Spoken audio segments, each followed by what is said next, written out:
The vindictive narcissist.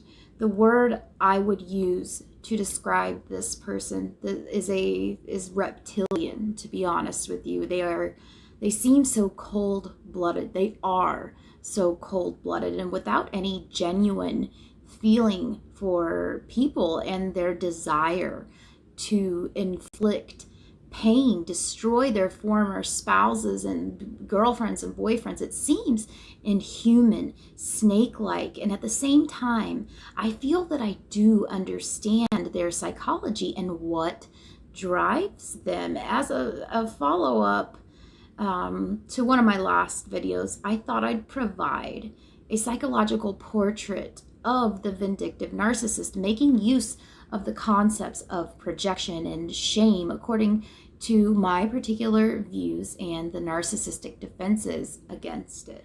So there's something that I've called the law of false attribution, or a built-in human tendency to believe that whenever we experience pain, an outside agent or some other person has caused us to feel it. And this, for the vindictive narcissist, the subject of pain is a profound one and quite literally unbearable sense of shame. He or she has so thoroughly defended against this shame their entire life, the felt knowledge of their internal defect, that they have absolutely no conscious awareness of it, and they have constructed this idealized false self-image behind which they conceal their shame, and they will defend that self-image with every single weapon in their false arsenal. And when they decide to leave a relationship, the narcissist experiences it as a kind of attack. And their rejection of the narcissist threatens to put them into contact with all of that shame that they've been hiding from. So they must instantly turn against their newly lost relationship partner. And if they cannot literally destroy them, as some wounded narcissists have done, they will attempt to annihilate their character. Like I have seen this with many of my clients. They'll try to turn everyone they know against this person, and then they will portray themselves as a martyr.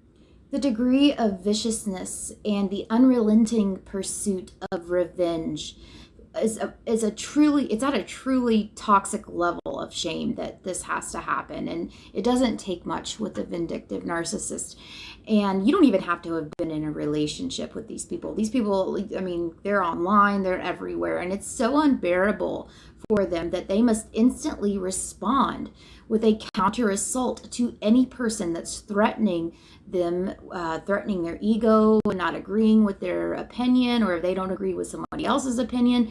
And here come all of the insults or wounds to his or her pride, and they will be felt as an attack and provoke the usual blaming and humiliation they experienced when, say, their husband or wife asks for a divorce. That is a narcissistic injury and a strike. They must prepare a retaliatory strike so profound.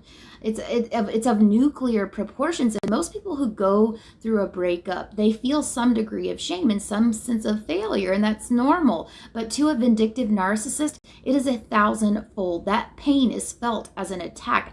They think a difference in opinion. I mean, they feel that as a narcissistic injury, and they call forth an entire counter assault meant to annihilate the threat of facing their fragile self-esteem.